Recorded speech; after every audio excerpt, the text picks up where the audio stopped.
Okay, it's now 2:14 in the afternoon on Wednesday, September something. Okay, it's the first week of September. I don't know what day it is. I'm sorry. I work 5 a.m. so I just know what day of the week it is. I don't know what the date is. I rarely do. Even my birthday, sometimes I don't know what day it is that it falls on. But anyway, the Browns one was really, really good. Okay, it was beautiful. I showed you in my last video that I bought 2 bags of food. I'm actually going to go return one.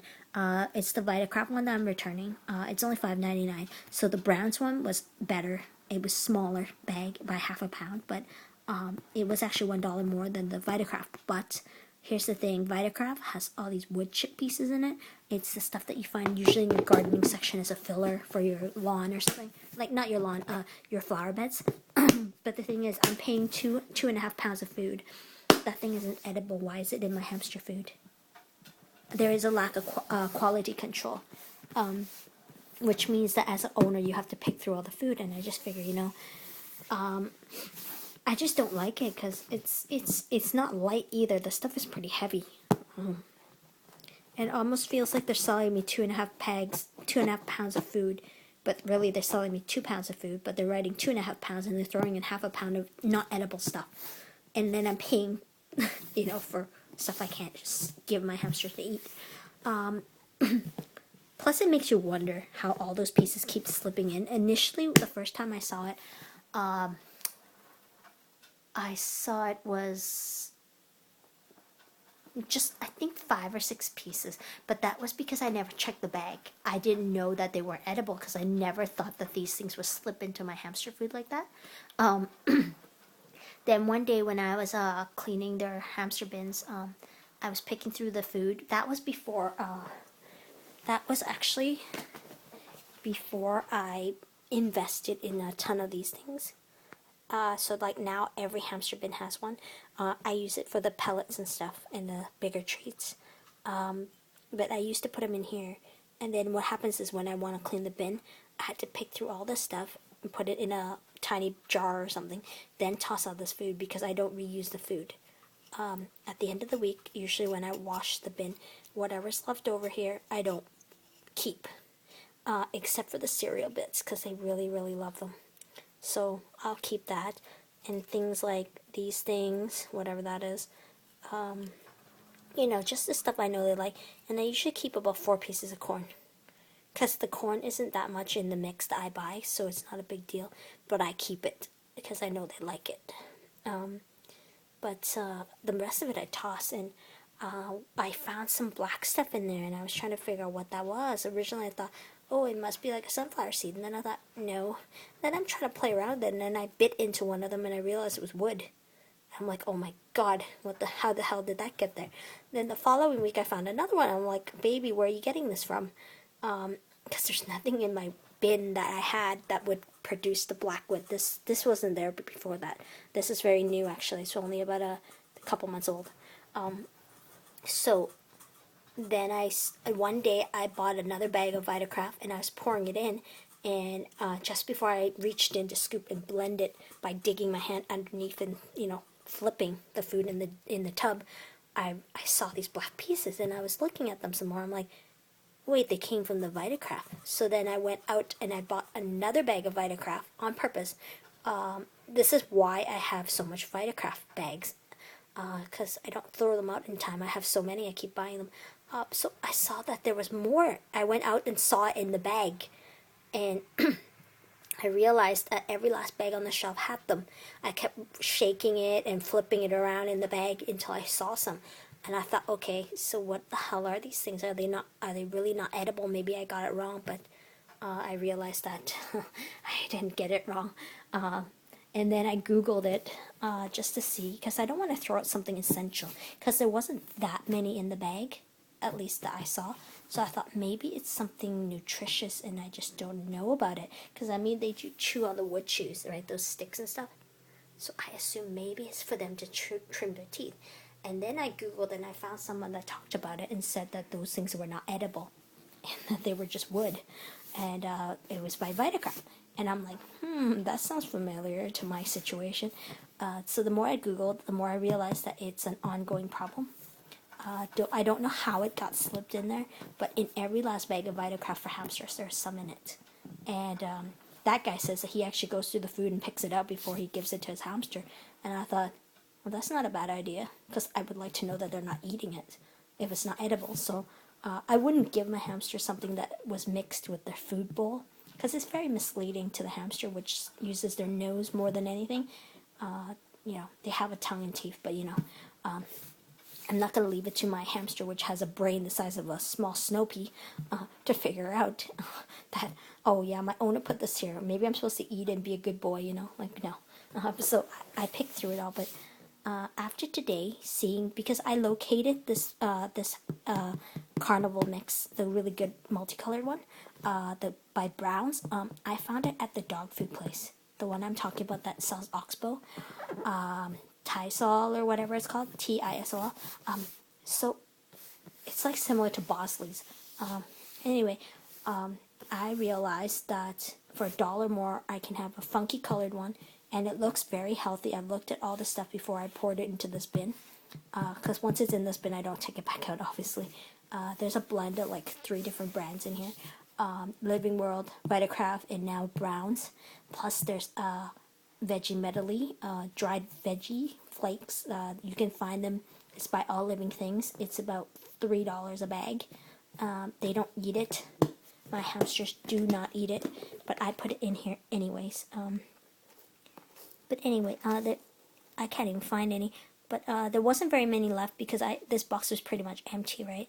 So anyway, I'll show you guys one day when I actually buy it. But it makes the food smell really nice. That's the only reason I buy it. I did mention that in a video prior to this. But yeah, so I'm gonna go back and return the Vitacraft one. I'm actually gonna switch brands. I know that the breeder told me the Vitacraft was really good, but I'm not really satisfied with that part. And if I can find a different brand that actually serves the same purpose with the nutrition and everything, and the hamsters like it, I'm just gonna consider switching, even if it's $1 more, because I am actually paying $1 less, but I'm actually getting less food. So if I'm paying $1 more and I'm getting all the food I'm paying for, I'd rather have the peace of mind knowing that if I pay $7, I'm getting $7 of food, not $6 and then getting maybe $5, maybe $4, because I don't know how much of that stuff is in the bag until I open it. And frankly, I'm not going to open it at the store and find out, and I'm not going to take it home and then return it all the time. And I'm getting pretty fed up with those black pieces, the wood chip things. I'm getting pretty fed up, so I'm glad I found the Brown, because the Brown brand of treats is pretty good. And how you know it's pretty good is your hamster doesn't want to eat it, like junk food. That's how you know their brand of hamster treats are good. It's because they don't overeat it. So yeah, my hamsters are all sleeping, but we have 2 minutes, so let's go take a look. Hi, Mama. Hi, Mama. All right, Grump. Baby. Hi, baby. Ooh, that's the first time I got to pet him. Now, Mama, on the other hand, I'm not sure I want to pet you. I'm not sure I want to pet you. Come here. Come here. Yeah, you come here. You come here. I just want to pet you. She's very grumpy. Let's pet Sniffles. Sniffles is nice. Hi, Sniffs. Sniffles is my nice guy. Alright, back to sleep. And let's take a look. I'm gonna guess Nibbles is in here. Nope. Nibbles! Hello, hello! There she is. You see her? Yes, I know. Yes, okay. Go back to sleep. Sleepyhead.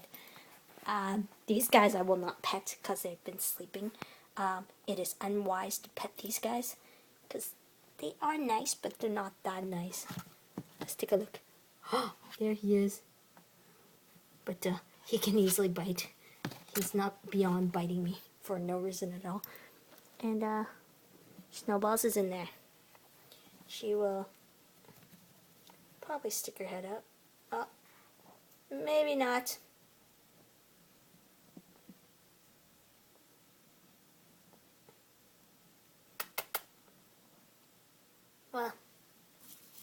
doesn't know that there's actually new food in there. He hasn't checked it out, but I'm sure his nose will tell him there's new food in there.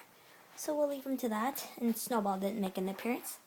And this is one of my Robo girls. You can tell because she's fatter. The only way you can tell she's fatter is when she's moving or when she's sitting. I managed to pet them actually. Not like pet, but I managed to get my hand on their back. Which is a good thing because I haven't actually been able to handle my Robos. Taming them never worked. I tried. All they do is actually pee on me or try to run away. And I'm done traumatizing them, so just whatever, you know.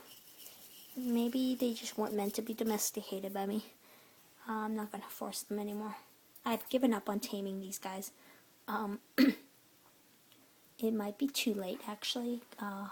I got them and I had them in habit trails, and habit trails are the worst way to tame them, because the burrowing in the tunnels makes them revert back to their old self, and it's very hard, and they were always hiding in the tunnels, which kind of made taming them hard, because you'd have to like terrorize them while you're trying to take apart the cage to corner them before you can catch them and cup them in your hand and get them used to your hand. So by the time they're all done, they're freaked out, so taming didn't work. I firmly believe that is the cause, only primarily because none of my other hamsters have actually been in that situation where they've been in those habit trails with tunnels. So I truly believe that's the source of the problem. I stand by that too. If anyone wants to correct me on that, they're welcome to. But I'm talking about exclusively housing them in habit trails with tunnels. For dwarfs, the dwarf tunnels.